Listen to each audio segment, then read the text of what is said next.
Hey, everybody. Welcome to the Random Redshirt podcast. I am Zach, one of the hosts, and hosting with me, as always, is Chris. What's going on, Chris? Hello, everyone. Hello, Zach. Great to be here, my great friend. Thank you, everyone, for joining us across the world and across the interwebs. As always, we will have a wonderful time. That's right. Yeah. For those of you who are normally used to watching or listening to us, I apologize for my nasally voice. I'm getting over a head cold. With that, with that being said, though, we do thank you so much for tuning in to the Random Redshirt podcast, wherever you may be listening to us or watching us from in the 30 plus countries that do tune into us. We thank you all for that. This is your first time to the podcast. We're two nerdy guys who like to talk about all things Star Trek and science fiction.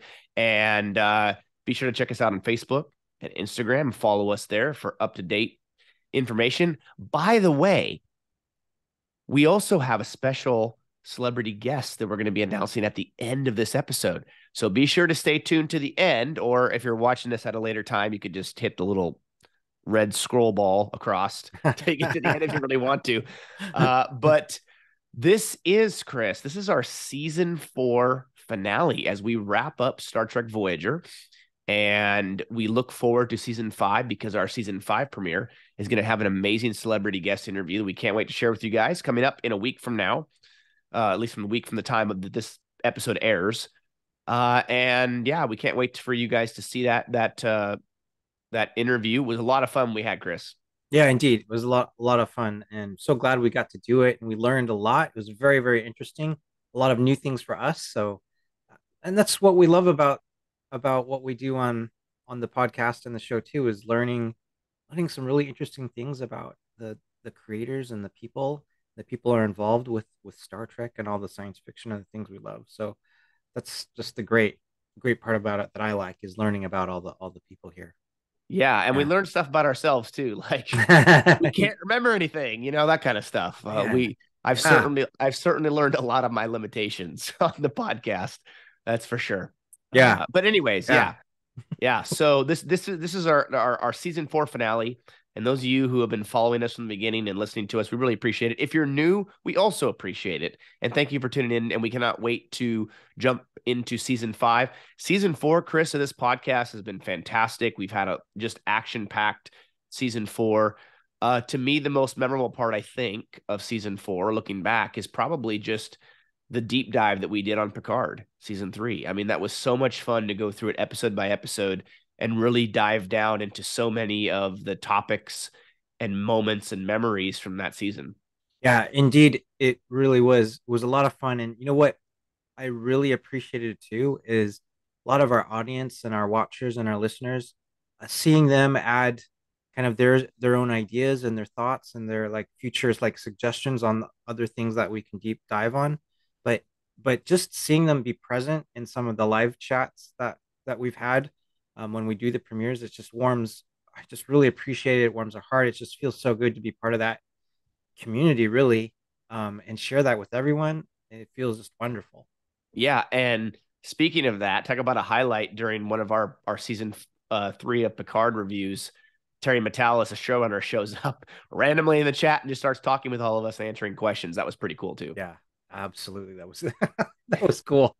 Yeah, that was unexpected. I'm pretty sure it was like the episode right before that one that we had done the previous review, where we're like, oh yeah, right, Terry's actually watching this, and then he was. That was a bit of a, you know, boot in the Hmm. mouth kind of thing there, but at least on my part. But yeah, it was awesome. We had so much fun this last season of the podcast, and we can't wait because we know season 5 could be the best season yet of the Random Redshirt podcast. We got so much coming down the pipe, so much we're preparing for you. We can't wait to announce that coming soon. But Yeah. we are here to talk about Star Trek Voyager as we wrap up our third and final episode of our overall discussion and review of the series. It doesn't mean we'll never talk about Voyager again, obviously. We absolutely have intentions to come back to the Delta Quadrant at some point to do some deep dives.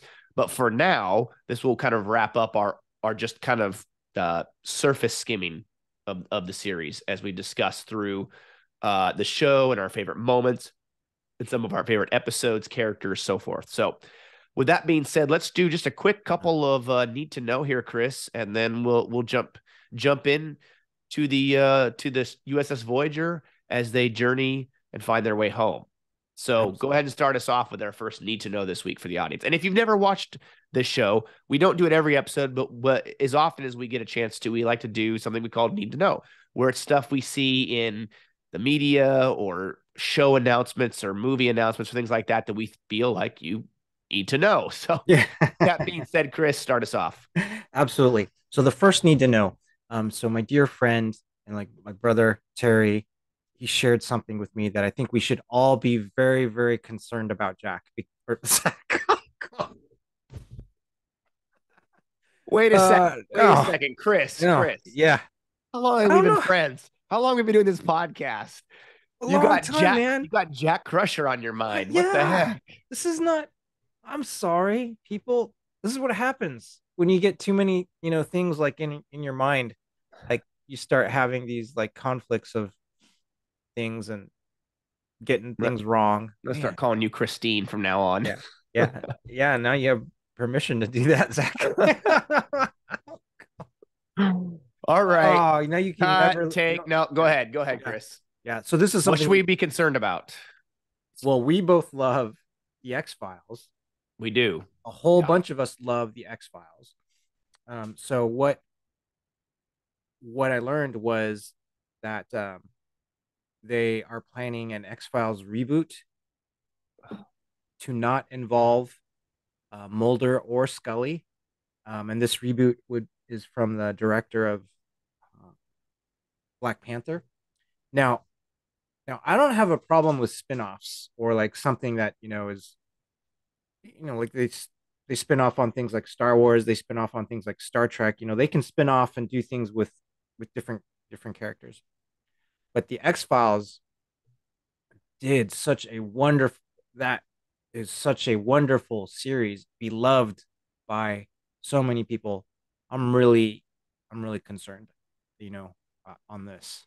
Yeah. Red alert. Yeah, Right. yeah, Because this is super concerning. I mean, we could, if you want to, go off on a tangent and talk about the Star Wars spinoff because I know how much you love the most recent trilogy of spinoffs there. But yeah, saving us from the soapbox, um, I think that this is super concerning.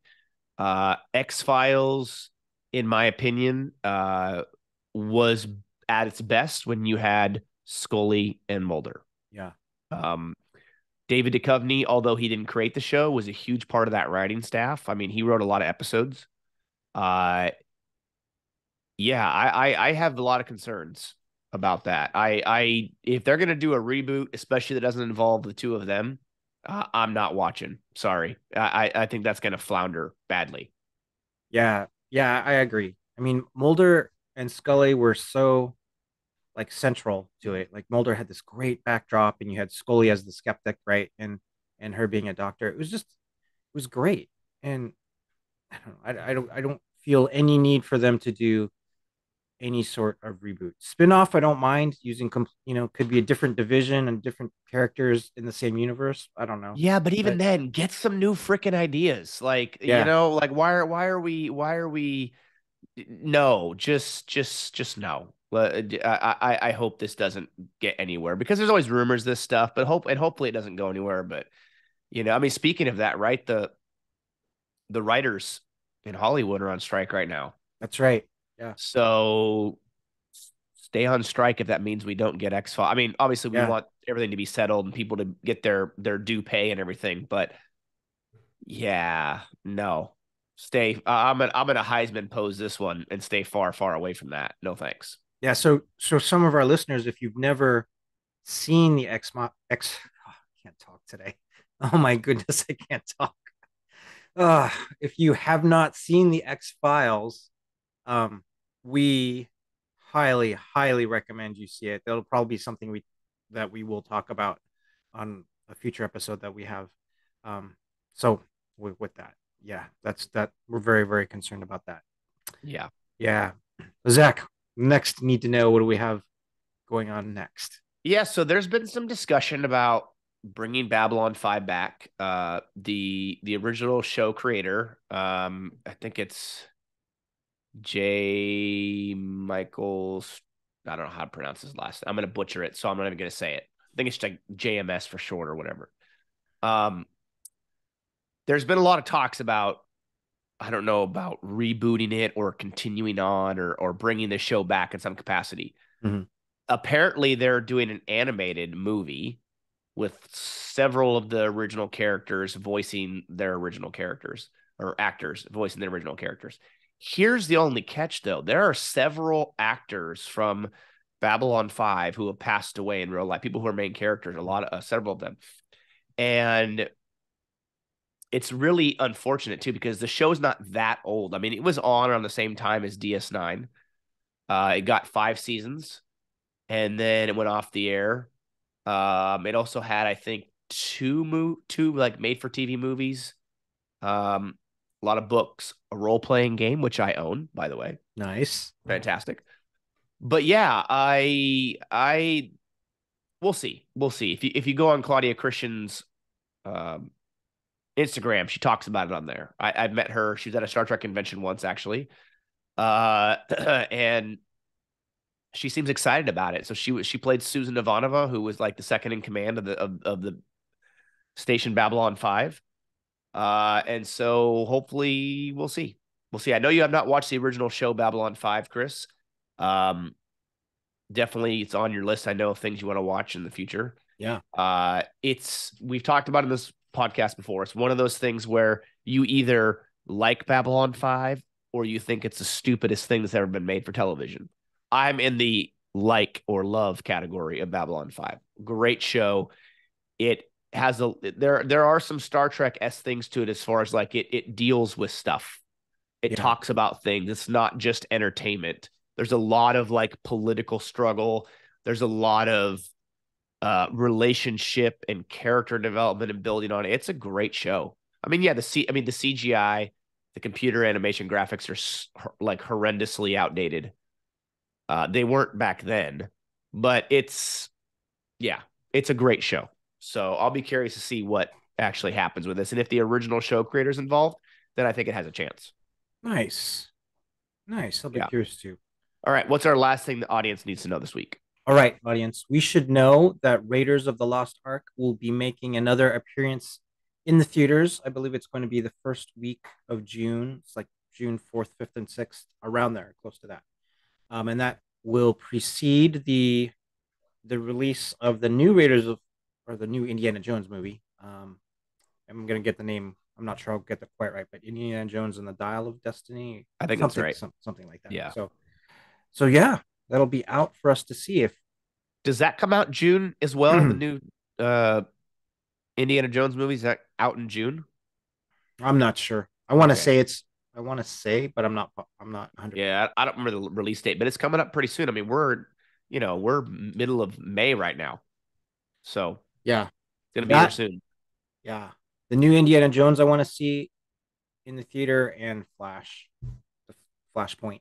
Well, I mean, we want to see the Keaton Batman. Yeah, we want to see. I'll be Batman. honest with That's you, why. I couldn't care about Flash in this movie. I like the Flash. I like the TV series that they created that was on CW or it's finishing its last season, but I want to see Keaton as Batman. Yeah, Ben Affleck, I know he's in it too, but I want to see Keaton as Batman again, wearing that cowl. Yeah, it's just yeah, it'll be outstanding. yeah. Yeah, All right. So let's do this. Let's finish Star Trek Voyager, Chris. We have talked about the first 5 seasons of Star Trek Voyager. We've talked about the different characters, some of our favorites, some of our favorite moments and episodes leading up to this point. And season 6 and 7 definitely give us some good stuff, especially season 6. There's a lot of really good stuff in season 6, I think. yeah, Uh, absolutely. if you're watching this, Voyager's been out for a long time, but we all know Voyager gets home. Okay. Let's just, if that's a spoiler for you, I'm sorry. You've had plenty of time to watch Star Trek Voyager. It's not like this is just Picard season 3 that just came out. All right. So yes, Voyager does get home. We are working our way towards that moment when we know, since we've watched the show, that Voyager does finally return home. We'll kind of break down that the last moments of the final episode here in a little while. But Chris, season 6, there was some good stuff in here. We had some good cameos, different actor cameos. Yeah. At season 6, to include a previous guest of ours on the Random Red Shirt podcast. What are some episodes and moments that you can think of right off top of your head that stand out to you from that season? Yeah, absolutely. I'll get into that. And it's, I think you said it really well. There's a lot of good things in episode, not episode, in season six. But it's an interesting time period in Voyager where, like you said, like we know they're getting home, right? So they're gonna get home, and as an audience, I think at that time we knew they were gonna get home. But that kind of gave them right now they're kind of comfortable maybe in their own skin. It kind of gave them an idea of like, okay, we know they're getting home, but what are some other kind of detached or standalone stories that we can do right now to explore some other stuff and some other ideas before they get home, right? Right. So it was Yeah. good. So it was good. There's an episode I like from season six a lot. That was called One Small Step. Mm. Um, excuse me. And so that had to do with like a 21st century crew exploring like Mars. So that was part of the backdrop. And then there's always a spatial anomaly. There's a subspace. I think they called it a gravitron ellipse or gravity ellipse or subspace ellipse. It was some sort of word like that. But you find out that that spatial anomaly gets that Mars orbiter vessel that has the commander. I think the commander is in there as well. Yeah. Yeah, He's the but only one in there right now, right? Because I think yeah, the other people are down on the surface. yeah, that's right. Certainly down on the surface. So, um, what's neat about it is you get some interesting. You get to see some interesting dimensions of Chakotay and of Seven, and a little bit of Captain Janeway too, because Seven's kind of seeing this.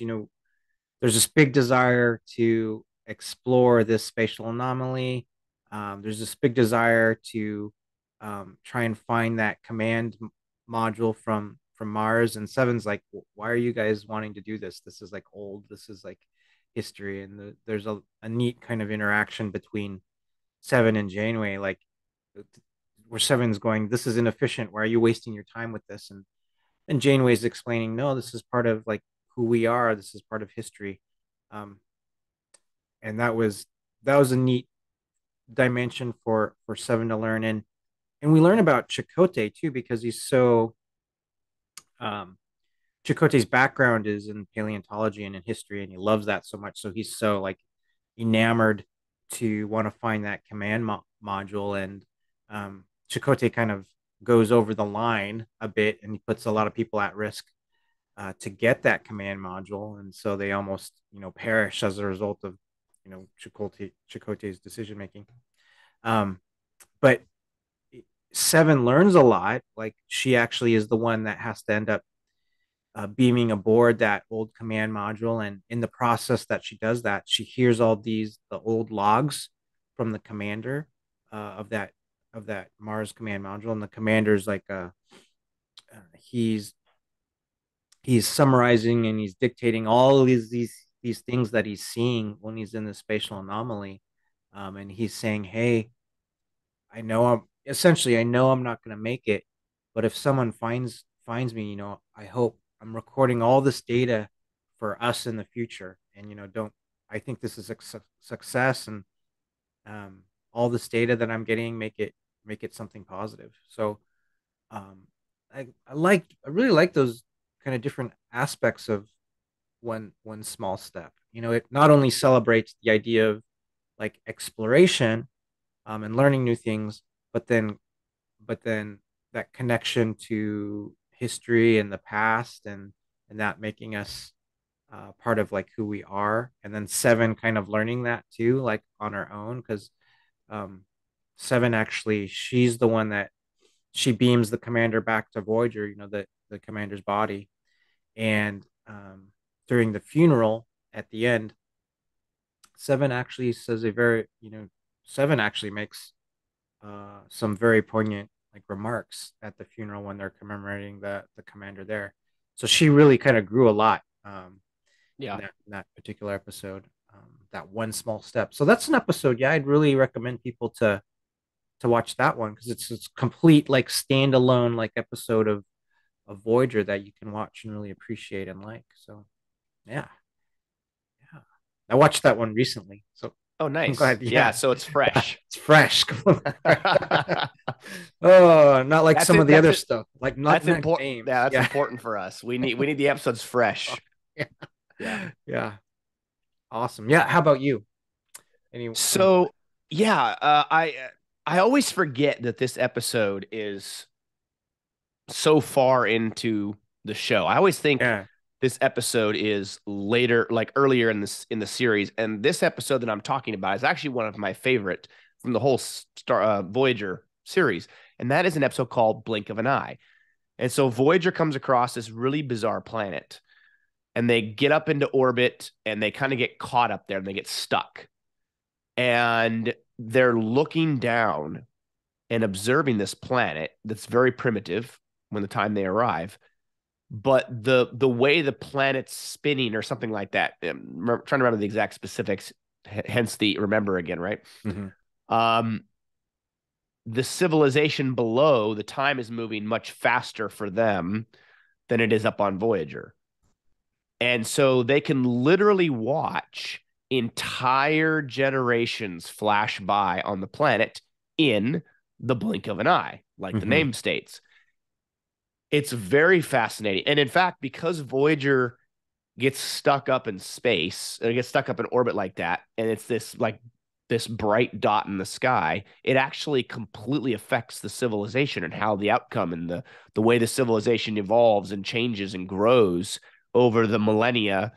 Because I don't remember what it is. It's every few seconds, every couple of minutes is several years down on the planet or something like that. Uh, every few minutes on Voyager. And I remember there's one part where they send down the doctor to investigate, right? And then they beam him back up a matter of it seems like a minute or two, couple minutes later. They're having some issues trying to find him. They get him back up or something like that. And he's been down there for years and years, and he thought that they forgot about him. And there's even a moment where the technology gets advanced enough where the ship, where the Yeah. civilization launches a rocket up into space to get close to Voyager. The astronauts get on board Voyager, and everybody's kind of frozen in place because their time is much slower than theirs, and kind of plays your mind a little bit. But I love this episode because it makes you think of your own mortality, and it makes you realize how short life really is, how time goes by like that, right? How we always talk about moments you wish you could get back. In fact, this makes me think about a movie I just watched today, Chris. I just Nice. watched this movie for the first time. It's brand new. It's on Netflix, has Tom Hanks in it. I'm not ashamed to say I got very emotional during a few of the moments Yeah. in that movie. The name of the movie is called A Man Called Otto, Mhm. and it details this guy who has is very cranky and ornery, and you begin to learn about why he is the way he is and what's happened over the course of his life, and his wife who passed away, and everything that goes into all of that. And it's just these constant flashes of moments in time, right, that he's thinking back to, that he remembers, and how they're gone now. She's gone, and he's trying to cope with it. Um, it's a tough movie to watch because there are many moments in the movie where he tries to take his own life in various ways, but is stopped by this family that moves in across the street and actually kind of saves his life by helping him continue to live. Anyway, movie I highly recommend if you want a tearjerker. But this episode here in Voyager reminds me of that. This idea of how short life is, how things go by in the blink of an eye. My son's last little league game for the season was today, and I'm sitting there thinking to myself, "Wow, this has gone by really fast. Next year he's going to be a year older, a year farther in little league." So, yeah, I love this episode quite a bit. Oh, that was beautifully said, Zach. Oh, that's excellent. You know what I was thinking about in this episode too, because that's where the Voyager, the ship is like affixed, like in the sky, right? Yep, And the yep. civilization They're like can a see them. bright light up in the Yeah, sky that other people can see. Yep. yeah. It's like how that affects worlds and civilizations and cultures, because it's like it actually reminded me of 2001. 2001 where you have the monolith, and there's just like a monolith right there, right? But that completely affected um, cultures and civilization, and just like our own, I mean, in our own world here, just the moon and our sun and our celestial bodies that have affected our culture. Yeah, that was great. Yeah, Nice, yeah, nice. and it does because as soon as Voyager shows up, the planet's very primitive, and they see this bright light and they start worshiping the bright light, what they call it, like the giver of light or something like that, and that becomes a fixture in their culture. Had that not, things might have changed, and so Yeah, without knowing it, Voyager, you know, messes up the Prime Directive. They're not trying to make contact, but by just their presence there, right, yeah, affects the whole civilization. yeah, It's a very powerful episode, actually, if you think about it. It's an awesome episode, but it really hits home with the idea of how quickly time goes by and your immortality and all that stuff. So, all right, absolutely. what else, Chris? Give me something else that stood out to you in season 6. Yeah. Do you remember the? We talked about this before when we were talking about Klingon culture, but it was one of the early season 6 episodes called "Barge of the Dead" that had, Yeah, yeah, really was about B'Elanna, and B'Elanna's life and her exploring the afterlife, the Klingon afterlife in Sto here, and exploring um, her mom's history, and then her relationship with her father and her parents. If I remember correctly, I think was it something where B'Elanna was trying to figure out if her mom had gone to Stovacor. Something like that. yeah, Yeah. But that one stood out to me because we learn a lot more about Klingon culture. Uh, but then it's very good on a personal level for B'Elanna, and I'm glad they do this for B'Elanna as an individual, because it was her, since she's half Klingon, half human, her coming to terms and dealing with, hey, how do I accept this other part of me and this other cultural part of me, and integrate that into my being, you know, because she's rejecting that for a while, but through the episode she kind of she does integrate it. And then a big part of that episode, as I recall, was dealing with the relationship of her parents, because her parents are separated, and B'Elanna for most of her life had blamed herself for the separation of her parents. So B'Elanna comes to terms and goes through that, and then I think understands that no, it wasn't her fault that that happened. So those are really, I think, brave things to explore, and very tender and sensitive things to explore. And I think uh, they did it like very beautifully, and and with a lot of sensitivity, and with a lot of being able to uh, teach us more about Klingon culture. And the cool thing I always thought about Klingon culture was it does feel a lot like the Norse mythology or Viking culture too. yeah. So a lot of that. So a really nice job they did, I feel, with Barge of the Dead. So And leading up to this episode, if you look back in the Star Trek franchise, we've gotten a ton of Klingon episodes, right? yeah, DS9, TNG, TOS, although Klingon culture wasn't really dived into like it is in TNG. I mean, TNG kind of built the foundation of what we know as Klingon culture today. DS9 added on to it, and Voyager's added on to it some more. Um, I don't know that we've really gotten an actual look at the Klingon afterlife, let alone this idea of this of the dead. I don't know that the barge of the dead is mentioned prior to this episode. Maybe it is. I'm just not remembering. But this is a really unique Klingon centric episode, and I can really appreciate that yeah, because there's so much Klingon episodes that have been done, right? I know you brought this up when we did our collaboration with the Duras sisters podcast, which you can check out down below if you're watching on YouTube, or go back whatever podcast you're listening or podcast platform you're listening to us on. You can go back and find that episode where we spotlight the Klingons. And you brought this episode up, which I thought was great because this is a very unique take on Klingons. yeah. Or not unique take, but you know what I mean? It's a unique episode. No, absolutely. So one thing that just crossed my mind like right now was Balana as a character. She's interesting because she has like her she inside of her she always had this desire, felt this desire to, hey, I want to reject the Klingon part of me, right? I identify like as human, and I'm like, I wish I wasn't half Klingon. It's caused all these problems in my life, Yeah, she and kind of rejects her yeah, Klingon side a little bit, right? yeah, 'Cause I think there was an episode I can remember about her anger, or several episodes about her anger, the Klingon side of her coming out when she gets really angry, right? yeah, yeah. It was.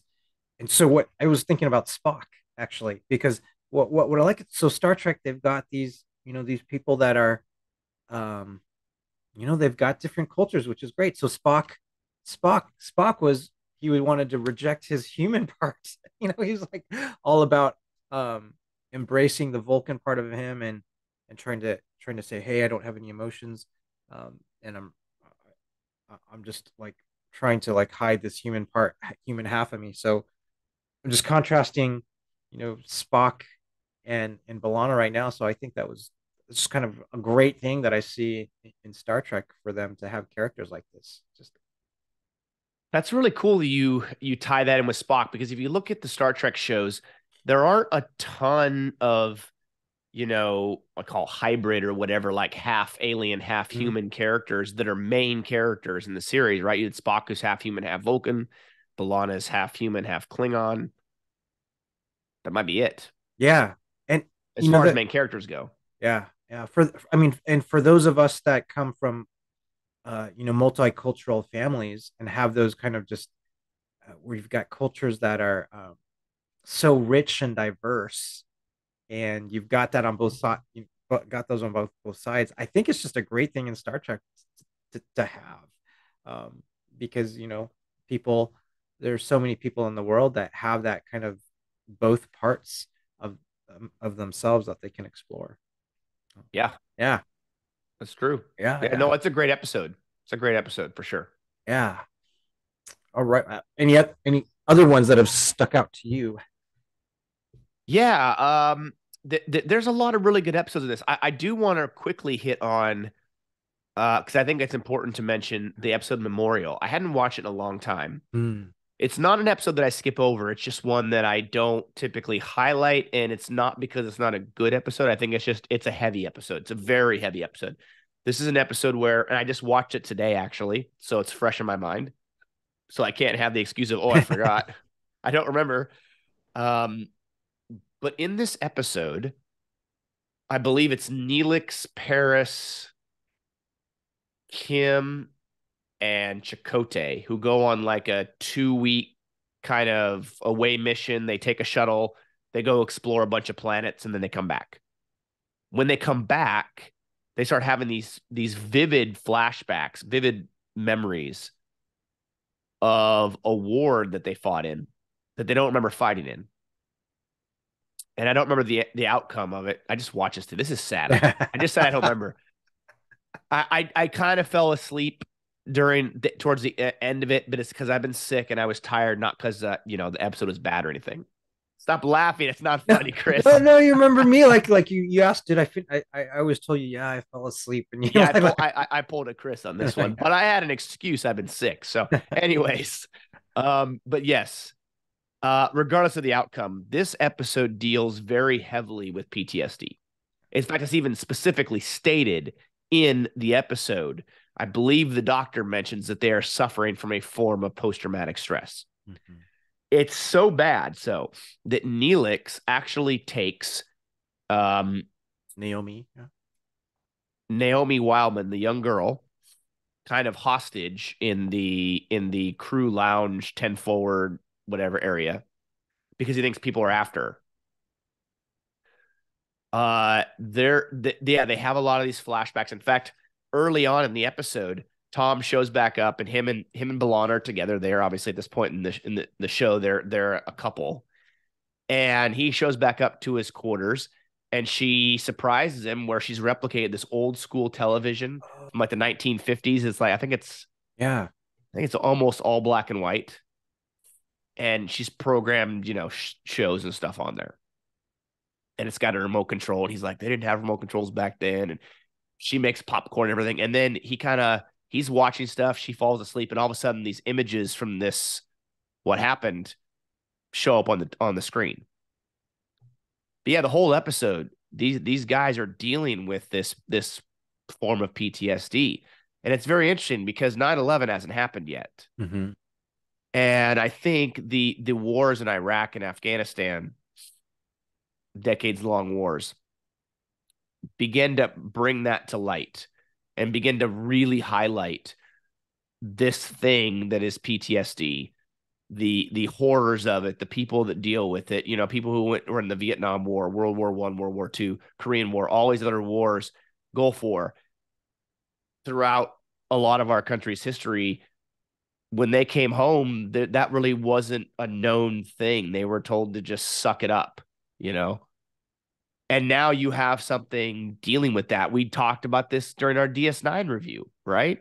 That episode, The Siege of AR-55 something. I can never remember that number. When Nog gets his leg blown off and he goes to Vic Fontaine to get counseling, right? He's dealing with this PTSD. It's the same thing here. This is the similar type of episode, Memorial. So if you have not watched this episode in a while for Voyager, I recommend watching it. It's a heavy episode, but I think it's important, and I think it's great that Voyager, along with DS9, but in this case, Voyager, is addressing and bringing to light the significance of PTSD and what it can do to people. So I'll leave it at that. It's a great episode, but it's very, very heavy. Very good. And that's 2 heavy episodes in a row I brought up. Nothing funny yet. But yeah, it is a good episode. I recommend that. What about you, Chris? Nice. Well, I have not seen this one fresh, but I want to bring this up because it has our random red, one of our good friends, a random red shirt guest alum in here. So it's got our friend Caitlin Hopkins in here. And I remember it as, even though I haven't seen it fresh, I remember it being a great episode. But it is called, if I get it right, Live Fast and Prosper is the right episode name. That's right. And so I believe Caitlin played Captain Janeway, the imposter Captain Janeway, right? Yep. Imposter Janeway. Yep. And at this point, Voyager has starting to get a reputation in the quadrant. And a good one, yeah. A good one. And so now I don't recall the name of Caitlin's character, but the imposter Janeway and her crew, I guess, of what would we call them? Would we call them pirates? Maybe they're pirates, but they're imposters. Yeah. But they're using the Voyager's good reputation to their advantage so that they can gain, like, I think it was like something like financial gain for that, but they're all about that. So that was kind of cool. That was kind of cool seeing that. It's a fun one. Yeah. And if you have not listened to, because we didn't record with video back then, if you have you not listened to our interview with Caitlin Hopkins, be sure to go check that out wherever you get your podcasts. That episode's in there. I believe it was during season 3 podcast. My audio back then was not very good, but yeah, it was a great episode. We loved having Caitlin on, and maybe one day we'll have her on again. But yeah, it was great. Yeah, absolutely. How about you? Any others from season 6 stand out? So let me just rattle off a couple real quick without going too deep like I have the other ones here. Pathfinder's an important episode. We start to see Reginald Barclay getting involved with bringing Voyager, his obsession with Voyager. He's obsessed with it. He knows the crew, the ship inside and out. He's on the holodeck all the time because we know Reg loves the holodeck from TNG, right? Voyager gets a message from home in that episode. I believe it's from Reg. So that's an important one. We get this, and I can never pronounce the name of this episode right. Is it Sunkatse? Sunkatse? Yeah, I think you're right. Sunkatse or something like that. It's got The Rock in it. He's an alien, and it's just like it's the crew is Seven is being asked to be a fighter for this alien.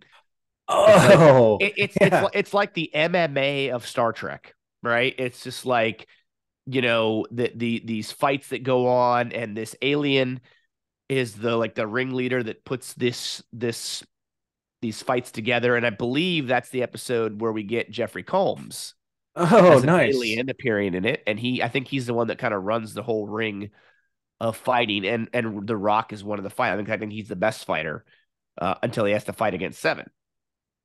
So that's a fun one. Collective is an important episode moving forward for the rest of the show, the last 2 seasons, as these former Borg drones, young kids, young drones, are abandoned by the Collective, and Seven takes them in and mentors them, and they become, you know, de-assimilated, I guess, if you will. Yeah, actually, can we talk about that one a Yeah. little bit? I'm trying to remember the name of the young man that Seven is really, really mentors. Icheb. I think it's Icheb. Icheb, yeah. Yeah. Um, He's the oldest of the group too, I believe. There's like two young twins, and then I think one or two other, and then him or something like okay, that. yeah, that's right. If I'm not mistaken, Icheb, they in Picard, I think they reference Icheb that he has perished. Yes, I think so. Yep. Yeah, Which is I didn't like. unfortunate because Yeah, it'd be great to see uh I'm gonna butcher his name. Manu. It I can't remember the guy's name off the top. I've seen him at conventions before who played Ichib. okay, But yeah, he's like a young prodigy that Seven starts to mentor, which I think is cool yeah, because her now mentoring somebody is the next step of her development as a character. yeah, yeah. I agree, and I didn't think there was any reason why narratively they had to have his character meet his demise. It just, Yeah. yeah, Maybe they just didn't want to bring his character back. I don't know. But yeah, it is an important episode yeah, though, going forward, right? Because yeah, absolutely. these young former Borg drones play a role on the ship. They really do. And they play a role in Seven's development. Nice. So that's important. Yeah. Also, you get this episode I hate. It's the episode Fury. I even wrote in my notes, boo, because Kess returns, but she's pissed off. And Oh yeah. I don't like that they bring Kess back this way. Doesn't it feel out of place? Like it It feels. feels really out of place. Like it's not Yeah. even like her character. Like she evolves to this higher plane of consciousness or whatever. Then she goes back and wants to destroy the ship because she's mad or something. It's just, I don't like the episode. I think it's terrible.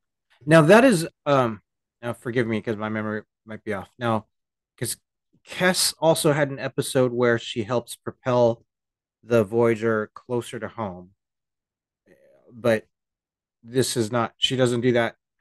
Maybe she doesn't do that in this episode, Fury. Um, I don't remember. don't remember. That's okay. No, but this is an episode that if I'm doing a rewatch, I skip it. Yeah. I don't like it. I don't like what they did to her character at all. I liked Kess quite a bit in the first couple seasons. I mentioned that before in our previous reviews. Yeah. I don't like what they did with their character. I Yeah. I mean, gotcha. I understand they transitioned her character out, and I think part of it was Jennifer wanting to go raise her family, and then they wanted to bring Seven in with Jerry Ryan.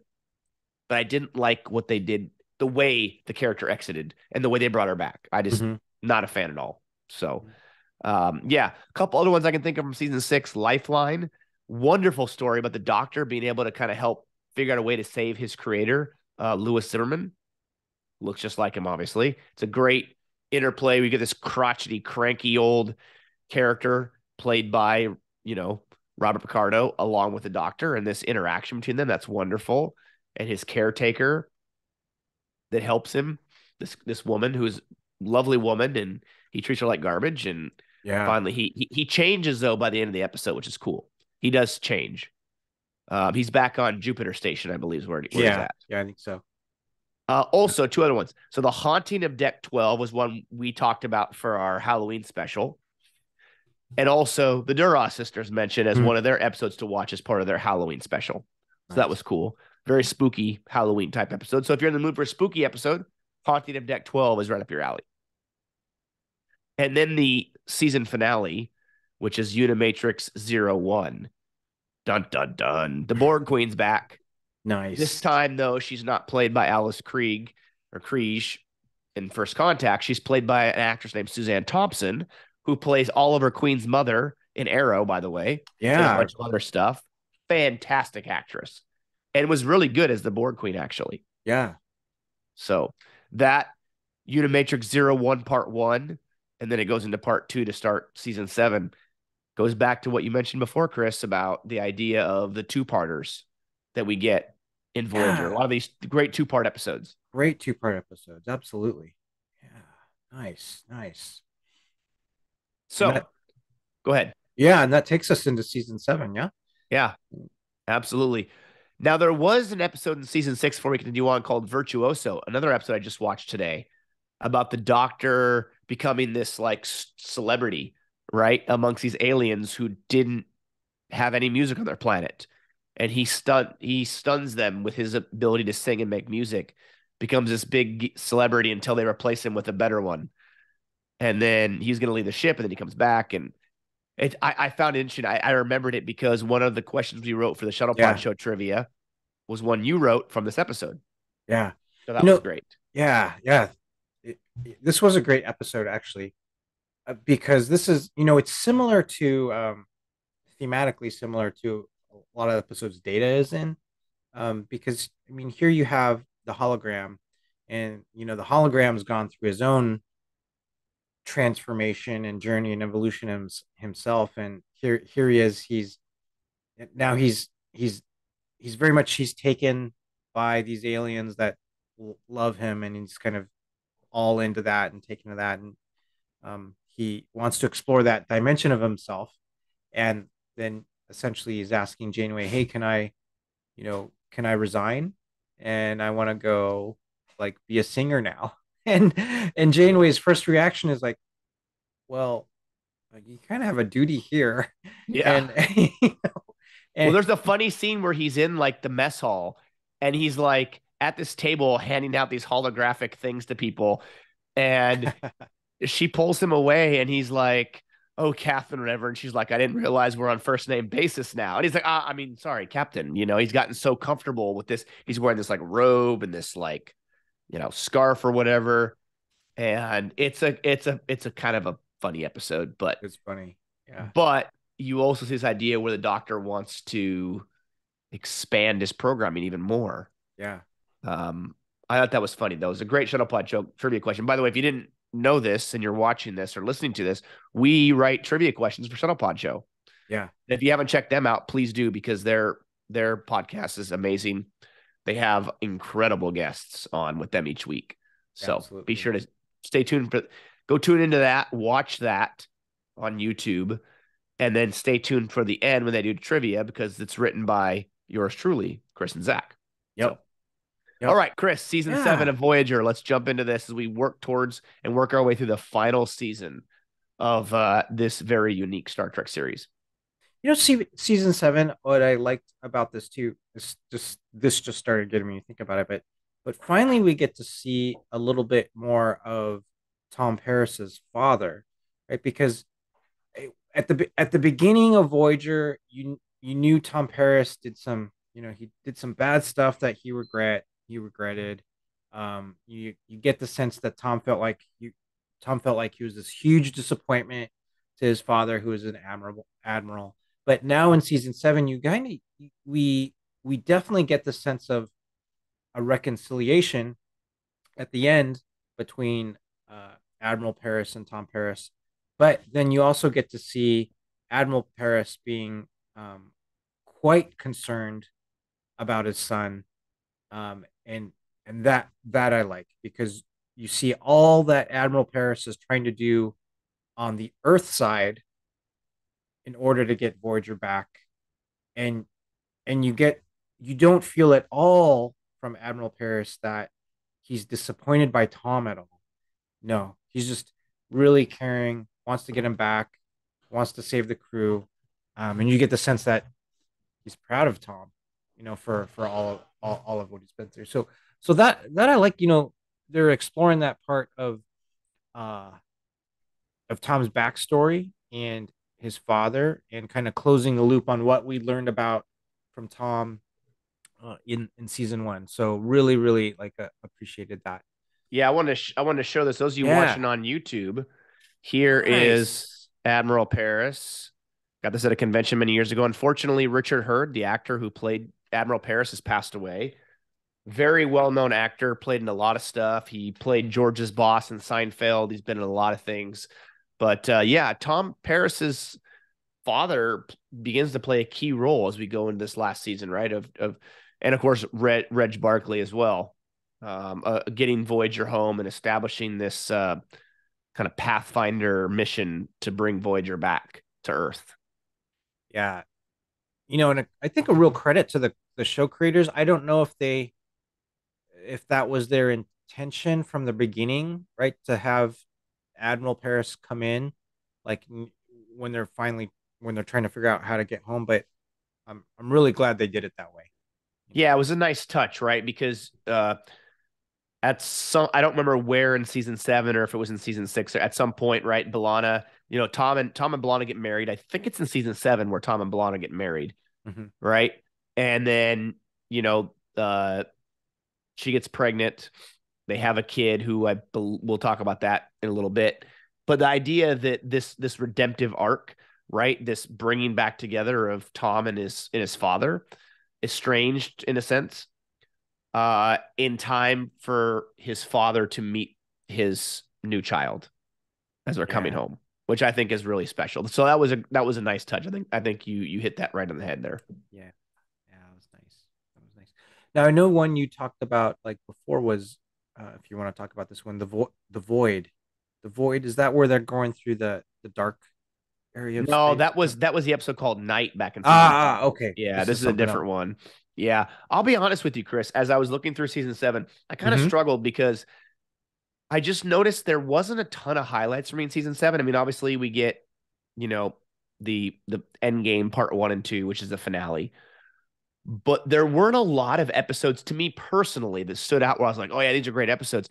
Season 7, I just felt like the writing overall in season 7 was probably my least favorite of the whole series. A lot of good episodes. The first 6 seasons, there were a few in season 7, but not a ton that I was like, oh yeah, this is amazing.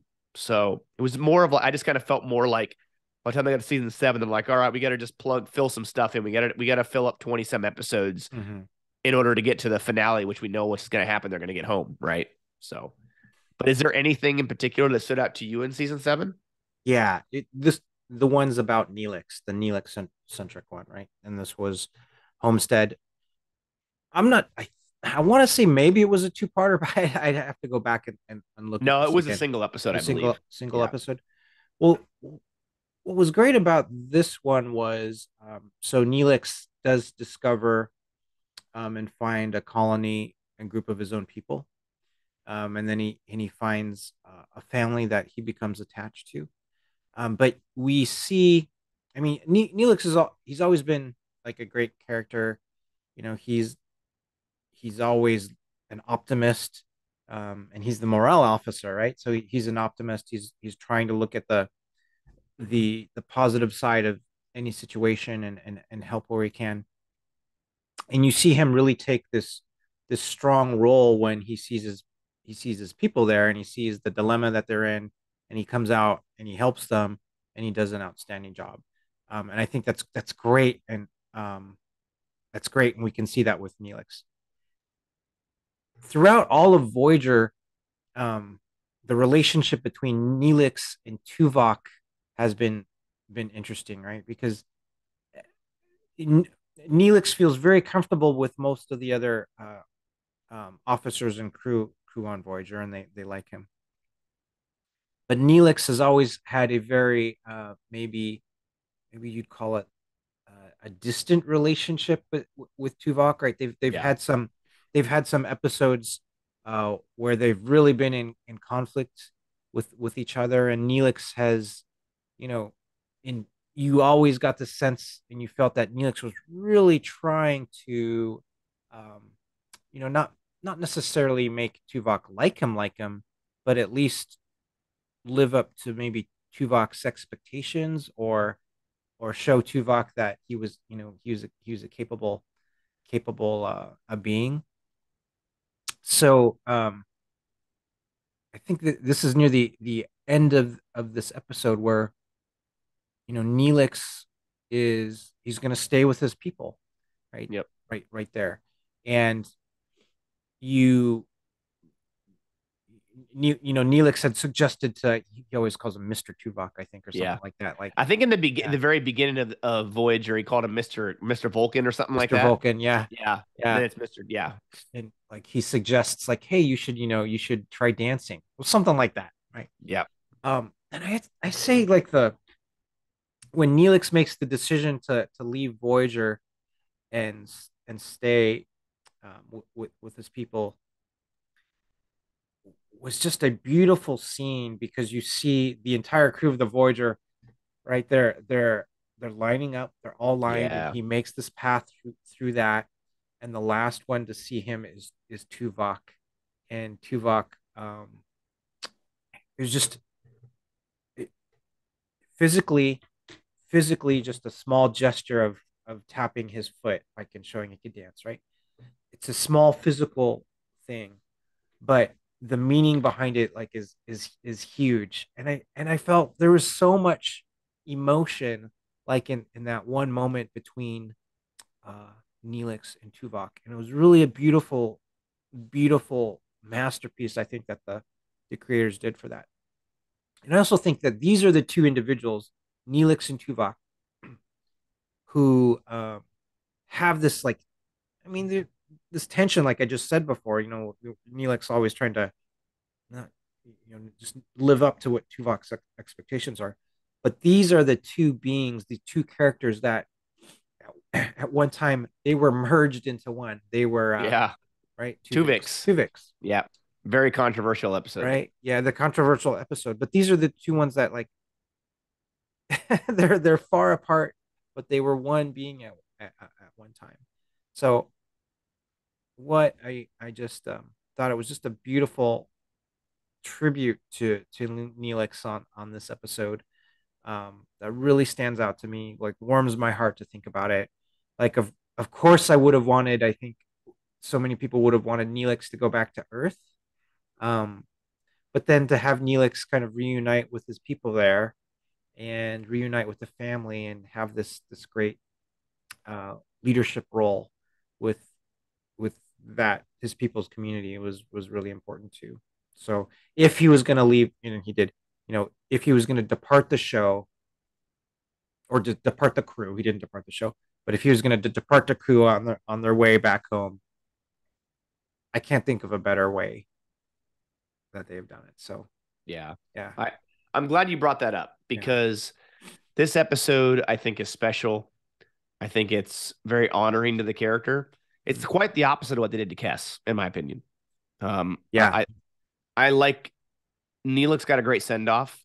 He got to beat his people again, which he reveals earlier in the series about the war that they were in, mm-hmm. the Talaxians and I can't remember the other alien race they were in war with, but a lot of people died. A lot of people died. There's a specific episode because Neelix gets very close with Naomi, the young girl, right? And he kind of Yeah, takes her under his wing, and in fact, I think he's kind of like a godfather figure to her, right? For Ensign Wildman, and so kind of like a caretaker. Sometimes he's like a babysitter or whatever you want to call him. Very good with her, very protective, like a fatherly kind of a figure because the real father's not around because they've been in the Delta Quadrant. It's a lovely episode. It's very sad though. I remember the very first time I ever watched the episode, I got very emotional. I love Neelix. Some people don't like him. I've heard some people say, "Oh, that character's annoying." I love Neelix. I really do. I thought he brought a lot to the series. Ethan Phillips, who plays him, is one of the nicest guys you'll ever meet in your entire life. He's funny as all get out. Um, I love Neelix quite a bit. So it's sad to see him depart the ship as they approach closer to getting home. Uh, but at the same time, from what I can remember and what I can gather, where they drop him off, where he departs the ship to, is not so far away from the Alpha Quadrant that he couldn't get there, you know, and come visit Earth at some point down the road if he wanted ah, to. yeah, So I thought I remember something about him, it kind of being, towards the border of the Alpha Quadrant. I don't remember specifically, but it's a wonderful episode. Wonderful episode. And I'd like to think that at some point down the road, he made a journey into the Alpha Quadrant and met back up with the crew or people from the ship. That's kind of a fan's hope, I guess, at one point. But Yeah. yeah, I'm glad you brought this episode up. It's the only type of send off, and I'm glad you mentioned too the tap, right? Yeah. That subtle tap by Tuvok to Neelix was just such a subtle little gesture, but yet it had, like you said, such a profound effect, and it was fantastic. Yeah, it really was. The Arnold Schwarzenegger, it was fantastic. It was one of the greatest episodes. Okay, sorry, that was a terrible, No. terrible impression, but really it was. As sad as it was to see Neelix leave, I thought it was one of the best endings, in my opinion, one of the best endings for any character in Star Trek. It was perfectly written for Neelix. Really was. Yeah.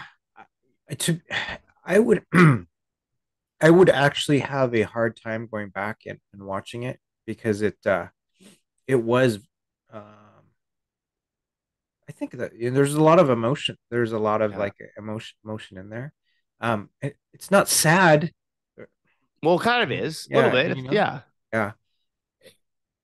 But I appreciated like so much, like you said, that moment with Tuvok and Neelix, like huge. It was a powerful moment, Yeah. really, for those two, right? Because Neelix and Tuvok are like oil and water, Hmm. right? Like Neelix is this bundle of positivity, minus a few episodes where he has issues, right? With thinking the afterlife he's believed his whole life growing up is a sham, and dealing with PTSD and these other things like that. He's a ball of energy, he's a ball of fun, excitement. He's always trying, he's the morale officer of the ship. So to see him and then Tuvok, who's the complete opposite, right? Emotionless, Vulcan, everything, and their relationship throughout the series, and the way that it was just so well written.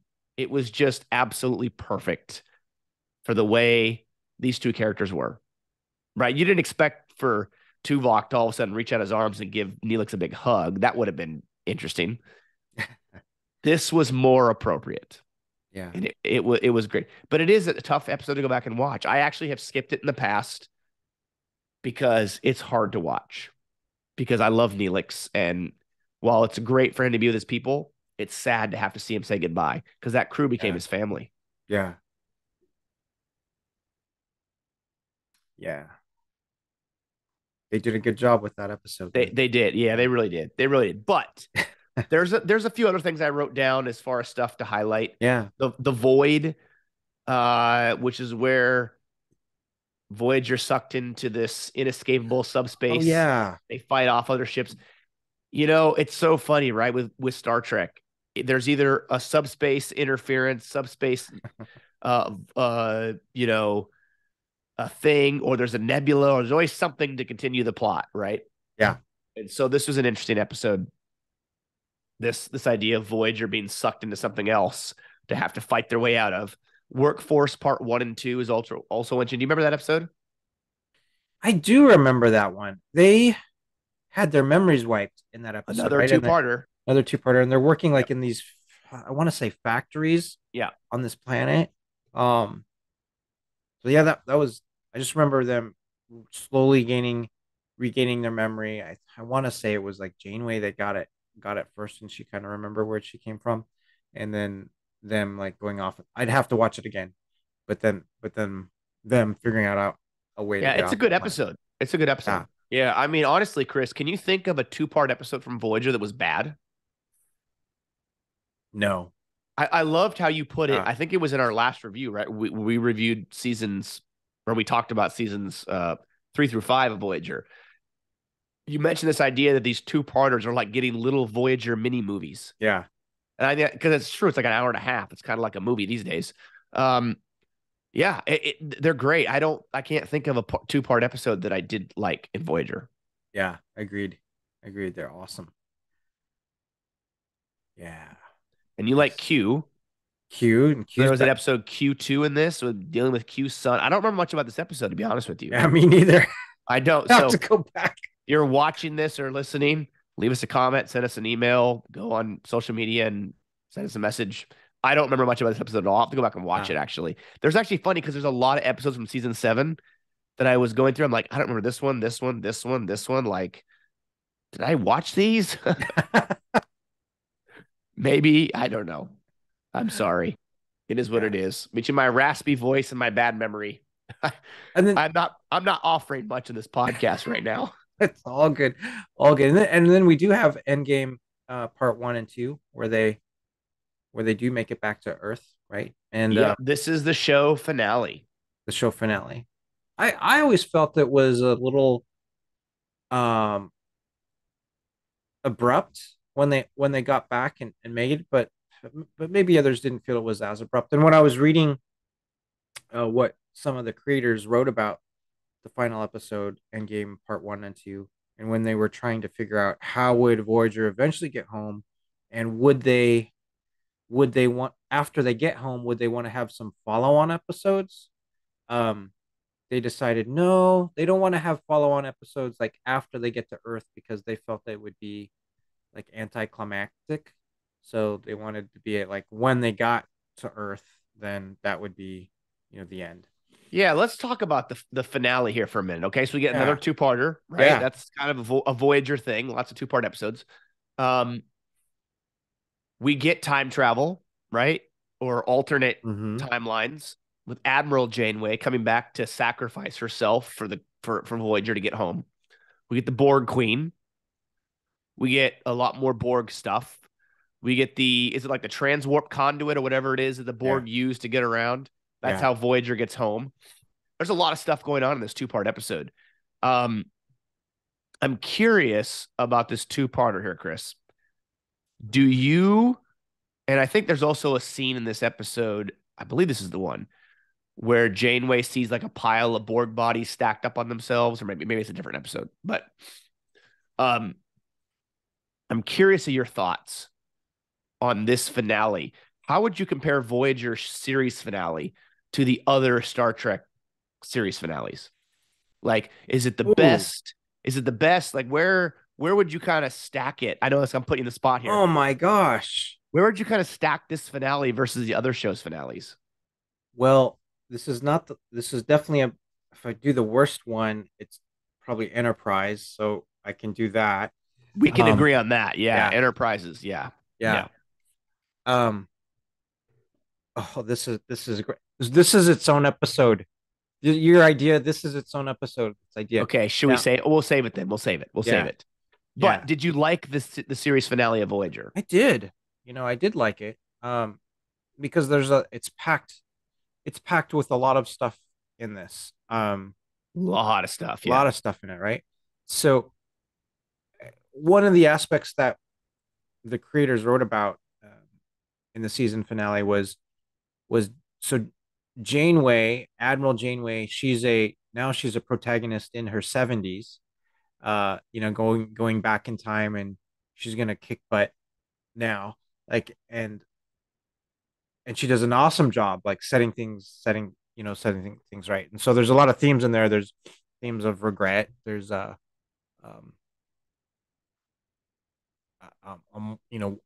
wanting to change it. I think they did. I think they destroy the Borg completely. I don't.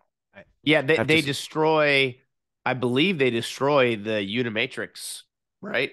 Yeah, It almost looks like a giant Borg outpost or big Borg headquarters or whatever they call it. yeah. So that was huge.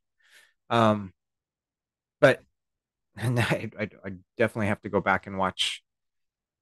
I guess we have to watch each series finale again to come back with this episode for us. But if we do that, Yeah. you're forcing me into watching What We Left Behind, which is DS9's finale, and I can't watch that episode. It's too hard.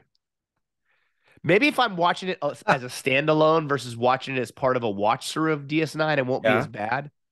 But I always get emotional at that because I hate the fact that it ends. It just ends. I don't like, yeah. But that's a good idea though, because I hate DS9's final episode just because I have a hard time watching it. Hmm. But I might, without jumping the gun here too much, Chris, this episode's really good, other than the very, very end. Um, but All Good Things from TNG, that's a tough one to beat. And they both have like time That travel, might, yeah, and that right? might surprise you, right? I'm in the DS9 guy that I am, but saying Yeah. All Good Things from TNG, it's a really, really good series finale. I mean, TOS didn't get a series finale, right? They were canceled. Yeah. You just got the last episode they made. But I mean, DS9's last episode's great. It's just hard to watch for me. Uh, this one's really good. This I one's just really good. Yeah, I have to watch it again, but some things I just thought about it was so all good things. There's an older version of Picard, right, trying to figure out, hey, what's going on, and go back in time and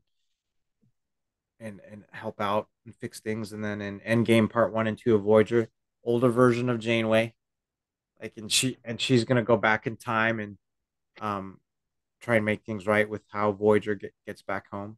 Yep. Some similarities for Yeah, sure. some Yeah, similarities. definitely. Yeah, There's no yeah. Q there monkeying around in Voyager, but I think the thing I hate the most about this though is the way it just ends like that, right? Like Voyager comes out, they see the ships, all of a sudden she says, Lieutenant Paris or Tom, whatever, or no, who Chakotay or whoever it is, right? Because Tom goes to see the baby, so Chakotay's flying. She's like, set a course for home, and then all of a sudden it pans back behind Voyager, right? And then Voyager's flies, and you see Earth, and then it ends, and you're like, whoa, whoa, whoa. But I want to see them like arrive on Earth. I get the idea of this anticlimactic thing. I'm not asking for more episodes after that, but at least show them, I don't know, beaming down to Earth or like seeing their family. I don't know. I just felt like maybe, I don't know, maybe they could have shown a little bit more than just Voyager sees Earth. Oh, it's over. Yep, that's it. Thanks for watching Voyager all these years. You know what I mean? No, I agree with you. They could have had just like a couple minutes more. Yeah, like five Yeah, minutes. I mean, give yeah. me 5 minutes of them being on Earth and like seeing the president of the United Federation of Planets again or something, right? They've been gone for so long and all this. I don't know, something. Yeah, I agree. But overall, the episode was really good. Yeah, I thought. yeah. I think it was a great way to end it. You get the Borg back.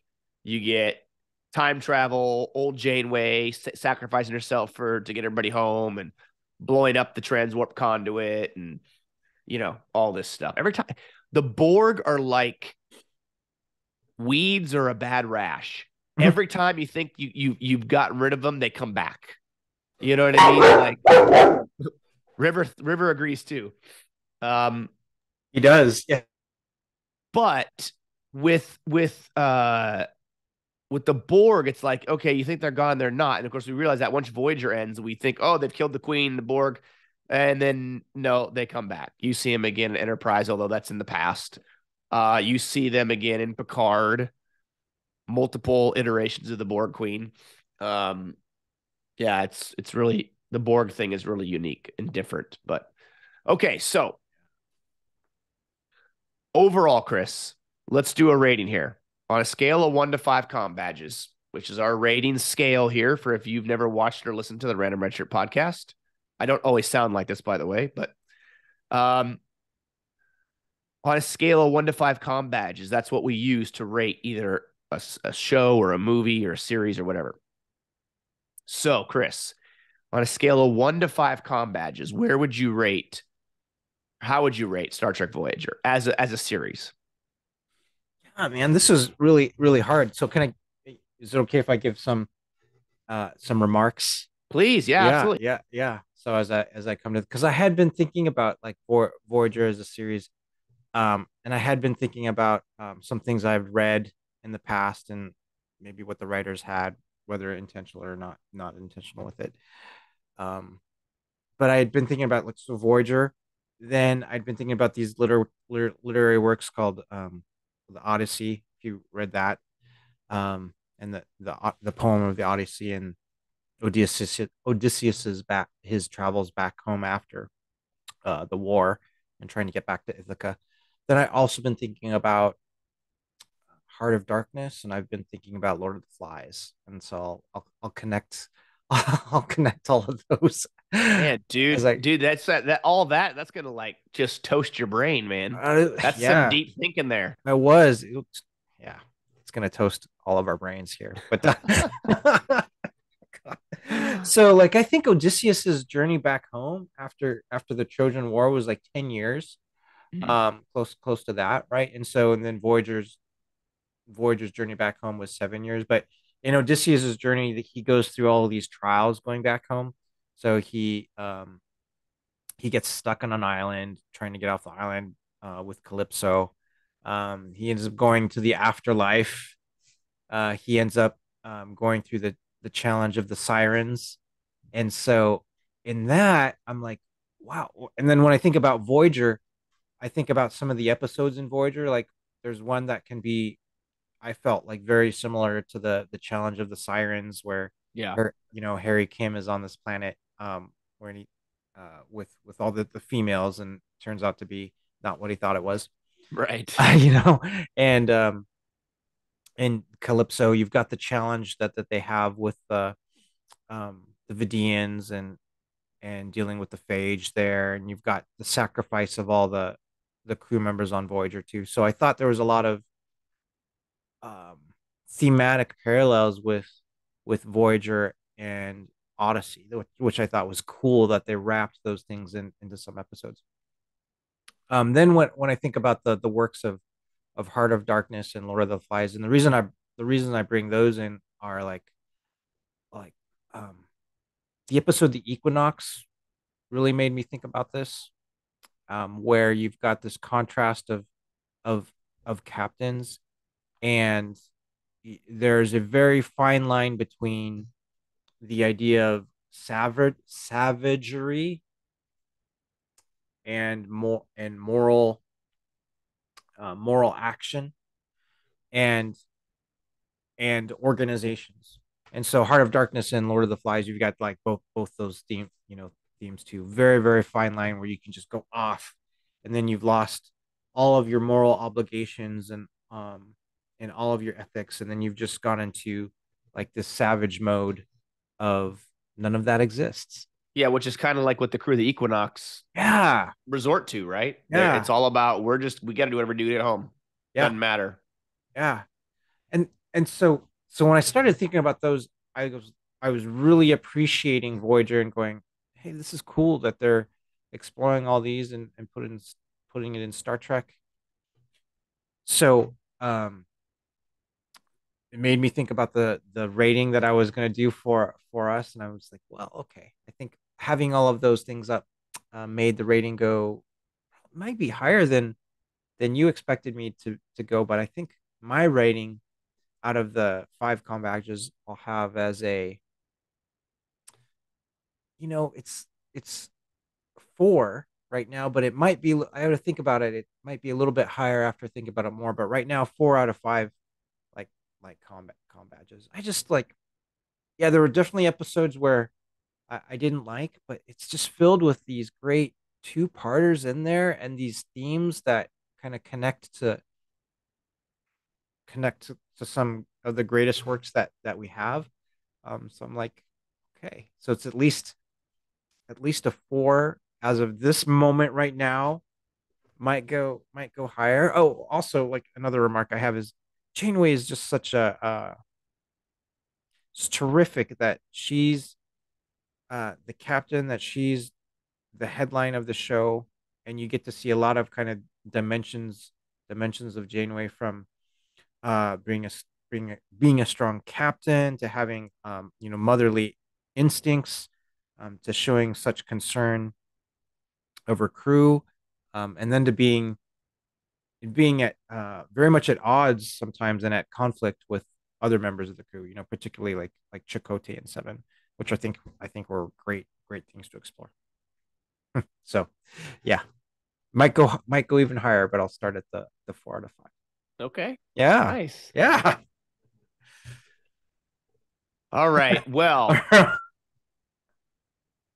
I'm going to surprise you, Chris. I'm going to surprise you Yeah. because I am going to rate this show as a whole higher than what you might think I might have rated it. Oh Because yeah, yeah. one of the cool things that we have discovered, I think, as we've gone back uh, through different series and on this podcast, we've gone back and done a series review for each Star Trek series. Starting in season 1 of our podcast, we did TOS, right? We've gone in order, right, of in which they've aired on television, right? So TOS, season 2 of our podcast, we did TNG. Season 3, we did DS9. This season, we're wrapping up with Voyager. And next season on the Random Richard podcast, we'll be going through Enterprise and doing probably a 2-part look at that. Maybe 3, but most likely 2, because it only has 4 seasons, unfortunately. Oops. And we'll be going through that. And I've noticed that as I've gone back and done series reviews, and I've had to go back and rewatch stuff, right, to refresh my memory. I found myself getting a greater appreciation Mm-hmm. for that series, maybe than what I had before. It really started with TOS. I mean, I never disliked TOS, but always at the bottom rung of the series. I had to rank them in order for Star Trek. Voyager didn't change in where I've put it in order as far as the other Star Trek series, but my rating I think is higher than maybe I originally thought it was going to be. I've said for a long time that I think Voyager is the parts are greater than the sum of the whole, if that makes sense. Meaning, as a series, I think there's too many clunker episodes. Mm-hmm. Too many episodes where you're just like, oh, this is painful to get through. This is just brutally painful to watch. It's uninteresting. It's weird, whether it's Janeway and Paris turning into those lizard salamander things and having babies, right? We all know Yeah, I that's an remember that episode one. that people Yeah. bring up. Yeah. Ensign Kim never getting promoted, all sorts of crazy stuff, right? But there was a lot of good things about the series. We had an entire quadrant that had never been really explored, right? I mean, I think the Enterprise in TNG, weren't they flung into the Delta Quadrant by Q originally and then flung back because that's where they meet the Borg? Yeah, they must have been flung in the Delta Quadrant. But they Yeah. weren't there very long. This has really explored an entire quadrant of the galaxy we didn't know anything about. Mm-hmm. We've gotten new species, we've gotten unique stories, some not quite unique, but a lot of unique stories. Uh, some of my favorite alien races in Star Trek have come from Voyager. At least recurring or smaller races. Now I'm not talking Klingons and Romulans, like things like that. So, based on all of that, I am rating Star Trek Voyager today 4 out of 5 comm badges. Nice. You probably thought I was gonna be like 1 or 2, but that's not true. Really quickly, do you Yeah. have a favorite alien species that appeared in Voyager? Was a new alien race that appeared in Voyager? Mm. The erosion might be right up there right now with the favorites. Yeah. I mean, that's what comes to my mind like at the moment. Okay. I know that they're rather an antagonist right now, but they're like, okay, Yeah. I like him. You're right. There are so many different alien species there. My mind is Mine, going and yeah, go ahead. no, I'll say mine Yeah. is definitely it's got to be probably the Vidians. What a unique Oh, alien race, right? They're patched together from other yeah. species. They organ harvest, right? Because they have this incurable disease that's ravaged their culture.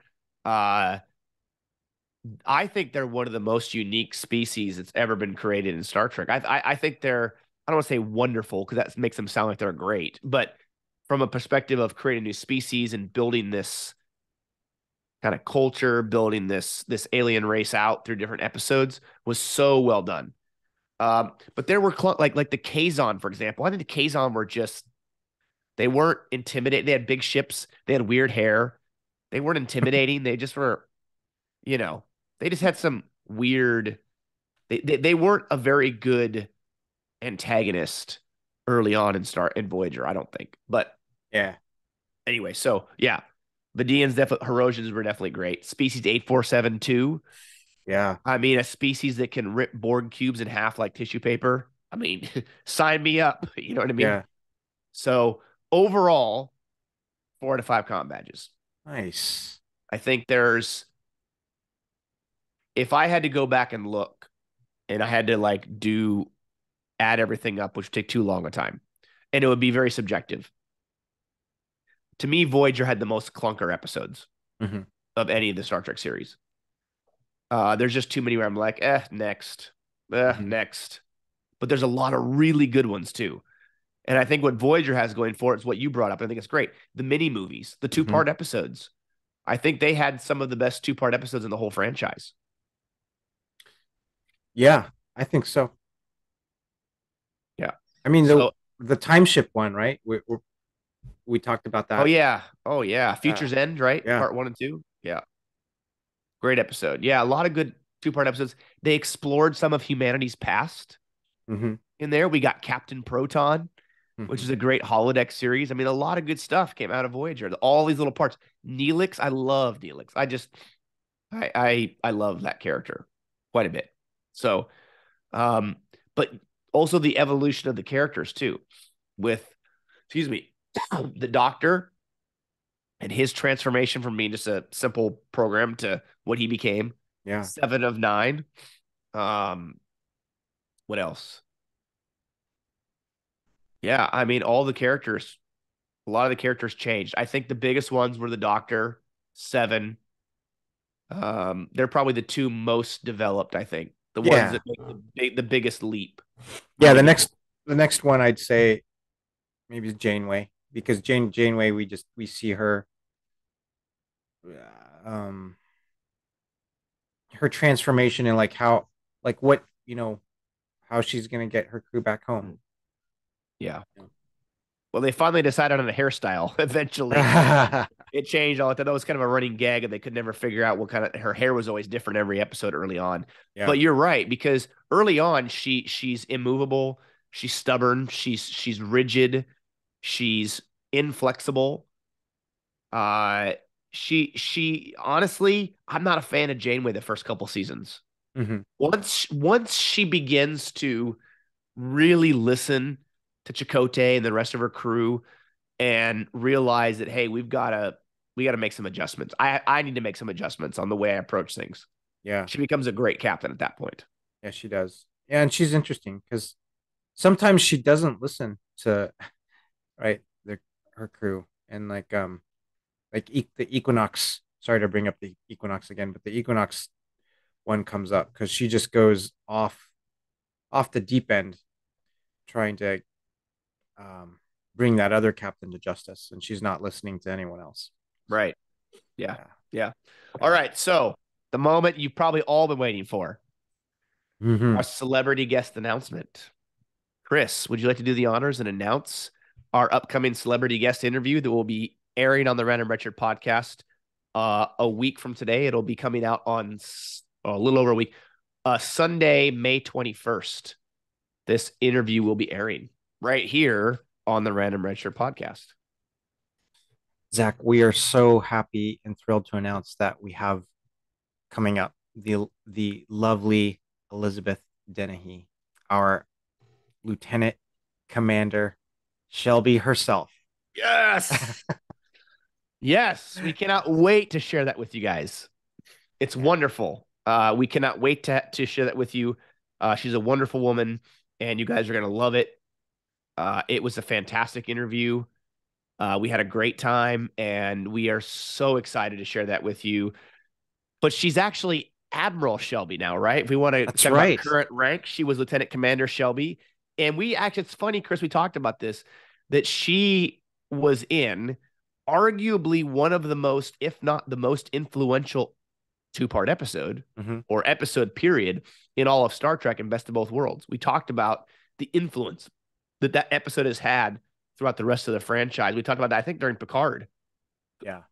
So it was really big for us to get her on the show. For her to agree to come on was fantastic, and we can't wait to share that with you. It was great learning a little bit about her and her life and her acting career, her family history in acting, and her role on Star Trek, Seinfeld, all these other things she's been on as well. She wasn't on Total Recall though. We know that. She was not on Total Recall. IMDb is a liar. Um, but then she comes back to be Admiral Shelby in Picard. Spoiler on that one, by the way. Her scene there. So it was great to talk with Yeah. her. We can't wait to share that with you next Sunday. So if you guessed Shelby when you saw our little mystery celebrity guest question and picture, you guessed correctly. If you did not, get them next time. But That's right. with that being said, Chris, this is this is it. This is the end of season 4 of the Random Redshirt podcast. Yeah, this has been great. It's been great talking about Voyager 2, and we're gonna have a awesome season 5 for all of us around the interwebs, all of us listening. So yeah, this is gonna be great. This is gonna be great. Zach will continue. Yeah, we can't wait. Yeah. And season 4 has been fantastic. We can't even wait to get to season. I mean, season 5 is just going to be a scale of epic proportions. I mean, we just wait, everybody who's watching and listening to this. Just wait what we have lined up for you. It's going to be fantastic. We can't wait to share it. We will announce stuff as soon as we possibly can and share that with you. But if you have been listening and following along with our podcast for the last couple of years, thank you for continuing to tune in and listen all over the interwebs and all over the globe. It's amazing. Again, be sure to go on Facebook and Instagram and follow us there for all the latest happenings. We can't wait to start season 5 of this podcast starting next Sunday, May 21st, where we welcome Elizabeth Dennehy on with us. Great way to kick off a new season of the podcast, Chris. Yeah. It's gonna be awesome. It'll be incredible. So much stuff for us to talk about, and we love that everyone is able to participate and join and be in their live chats and comment and just be on this journey together with us, because this is just so exciting. It really is. And when we do these interviews now, doing it over video is so much better. Yeah. So much better. It's so great. And if you're listening to us and you've never gone to our YouTube page, be sure to go over there and subscribe to our YouTube channel. Hit that little bell for notifications. And that way you'll get alerted when all the new episodes come out. And you can then have the option of watching us in a video version or audio version, if you prefer, on whatever your favorite platform is for podcasts. And we look forward to sharing that with you coming very soon. So with that being said, season 4 is over, and we can't wait to share season 5 with you coming in the next week or so. So take care, everybody. Catch you next time right here on the Random Redshirt podcast.